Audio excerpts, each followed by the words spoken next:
It's almost 6 a.m. in Caracas, Venezuela. It is 5 a.m. in New York, Eastern Standard Time, Eastern Time. We are covering the breaking news story coming out of Caracas, Venezuela, and that is the capture and apprehension of the president of Venezuela, as well as his wife, happening just within the last 3 or 4 hours. In addition to that, military action taken on the ground in the capital of Venezuela, with explosions seen, captured again on video that we're showing you here. In addition to that, military aircraft that appears to have been implemented as well, with reports of helicopters, reports of aircraft flying over in the capital city of Venezuela, population anywhere from 1, 2, or 3 trillion. The numbers vary based on the number of residents that exist in the hills around Caracas, Venezuela.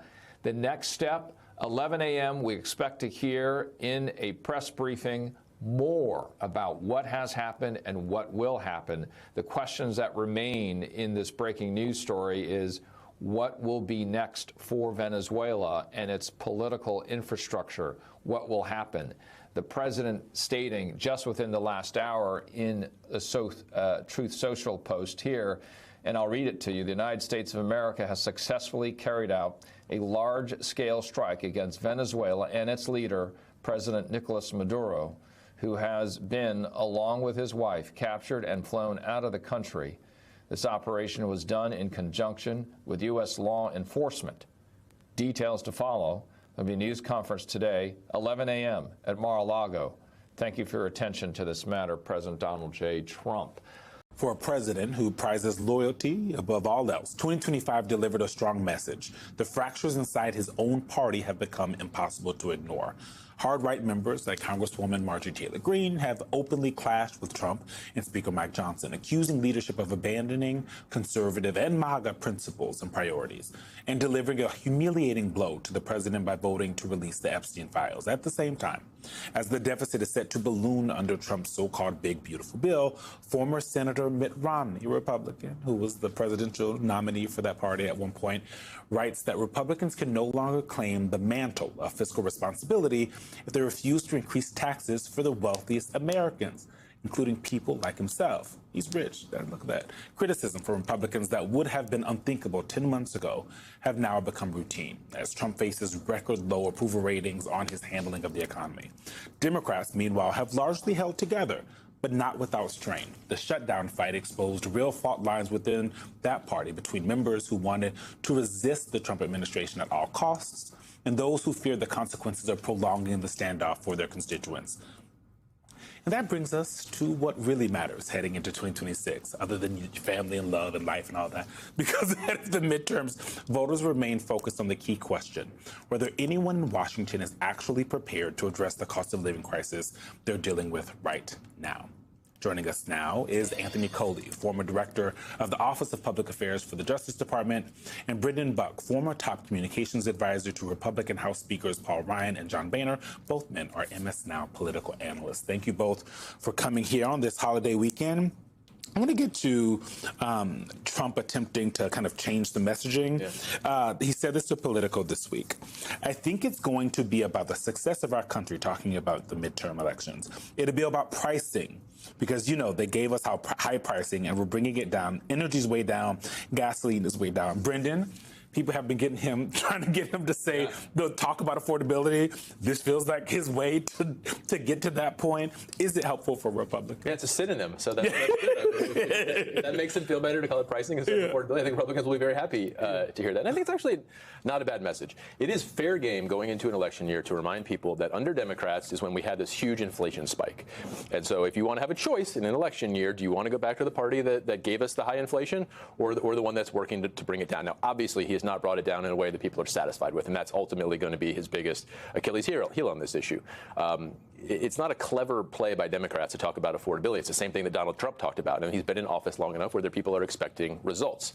But at least acknowledging the key issue of the voters is a good start, because pretending it's not an issue, we saw that's what happens with Joe Biden. You get punished for it, and so this is at least a positive transition, I think. Yeah. Except that energy is not way down, which he says it is, and he's saying he wants to address it, but it's not. I mean, when you look at energy and gas prices, and electric bills are up 13%, and he's also at the same time, $25 billion worth of wind projects are canceled. Gas prices are down 20% per gallon, but the other things are not down, all while he's canceling renewable energy projects. Right. Anthony,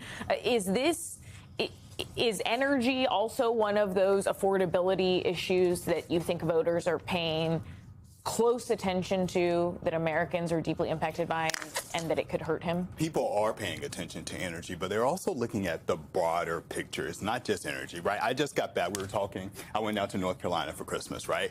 And gas prices, it normally costs me about $50 to fill up my SUV, or $75. Big ass car you got. Give or take. But I didn't pay. I paid like $10 or $15 less this semester. So gas prices are down, but you know what's up? Housing prices are up. The price for a pound of ground beef, that Food Lion. Let's pull up E4 that has the things that are up. Keep going. Are up. You know, the other thing that is not up, which is really hurting his messaging, people's wages aren't up. And so when you look at holistically what this president is trying to do and the uphill battle he's facing, holistically, it's not just working for you. Here's the last point I'll say. Brendan mentioned the word choice, about how, you know, this president is trying to make it a choice between what was and what is. If Democrats are smart, this race will be positioned as a referendum, right? And it's important to note here that Republicans control both houses of Congress and the White House. And so when you control the levers of government, you know, people have got to ask themselves, you know, are they happy with what the governing party is doing? And that'll be the fight going into next year. Is it a referendum on Donald Trump? Because if it is, it's a bad night for Republicans. So I understand why Donald Trump wants to make it a choice. Not only can you remind people about the Biden inflation, the Democratic brand is still in the tank. You look at even polls recently talking about approval of Congress. Democrats in Congress are even worse off than Republicans in Congress. You used to never see that. And so that is potentially one opportunity for Republicans. Look, history is against Republicans going into this election year. We should lose the House. That's typically how these things go. But there are a few things that are sort of mitigating factors, a smaller playing field, a lot fewer seats are actually at risk. So there are some things that Republicans can work with, but it's definitely an uphill battle. Aside from using the word affordability and pricing, though, do you see the president doing anything that could turn it around for Republicans? That's the key issue. Are you actually doing anything about it? Look, tariffs are... You even look like you're doing anything. Tariffs are the big thing. Look, and this is one thing, changing economic policy and making people feel it is a slow endeavor, and it's not an easy thing to do. They're putting a lot of stock in the tax bill coming into place, the one big beautiful bill. I can tell you as somebody who helped pass the 2017 tax law where we actually lowered a lot of people's tax rates and they just didn't notice it and didn't reward us in any way. This bill was actually just sort of keeping people's taxes where they are. It's not actually cutting down people's taxes. The one thing that he can do, of course, is tariffs. And he's shown that he can take those away, whether he does it on his own or the Supreme Court sort of bails out Republicans and takes them away. Like, that's the thing that could provide some, maybe not immediate relief at the grocery store, but a lot of economic confidence and a lot of investment, I think, would come roaring back if they got rid of the tariffs. Anthony, one of the things that for your party that you guys are still going to have to figure out over the next year is not everyone has to have the same message, but like be in the same ballpark, right? And the message cannot just be, we are not Donald Trump, or we're going to hold Donald Trump accountable. There has to be some kind of like, when we're there, we're going to pass these bills. Here's the first slate of bills that I, as House Speaker Hakeem Jeffries, will put on the floor for a vote. When you're talking to your friends and allies over there in Congress that work there, are you hearing that they're planning something? Are Democrats going to roll something out in the next couple of months? They are, and I'm looking for it in the first quarter of next year. Here's my advice to them, is that the most effective political messaging is rooted in authenticity. Right? It acknowledges how people feel, what they're seeing in their life. It is also hopeful. It's also optimistic. I think back, I'm looking at y'all because I don't know that you guys are going to remember what I'm going to say, but you would. We know how to read history books. So 1992, Bill Clinton's campaign, right? The theme song of that campaign was this Fleetwood Mac song, right? Don't stop thinking about tomorrow. That's hopeful, that's optimistic. And that theme paired so well with his messaging on the ground, right? I feel your pain. Yeah. This president, this party doesn't have that capacity.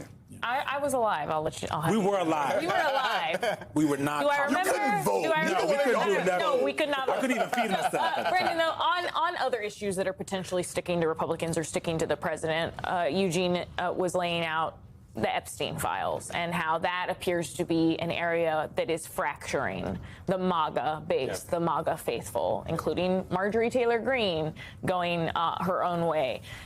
Do you think that that actually is going to have an effect, not just on the president and his support, but Republicans, or is he still Teflon when it comes to issues like this? Both. I mean, I think the biggest issue here is enthusiasm. The people aren't necessarily like jumping ship. They're not Donald Trump supporters anymore. But are they excited? Is this still our guy? Is this the fighter that we always thought he was? And if we're talking the context of a midterm election, midterms are about two things: the standing of the incumbent president and the enthusiasm of the two parties. And it's very clear that Democrats have enthusiasm, and it's very clear that Republicans aren't quite as excited about Donald Trump. And I think the Epstein thing may be part of it. Hey, I thought that you were going to do this. I thought you were going to take on the deep state and the establishment. What's going on here? Are you really as committed to all this as you said you were? And that can dampen enthusiasm, and people don't turn out to vote. Democrats have a good night. And his lack of focus on domestic issues, right?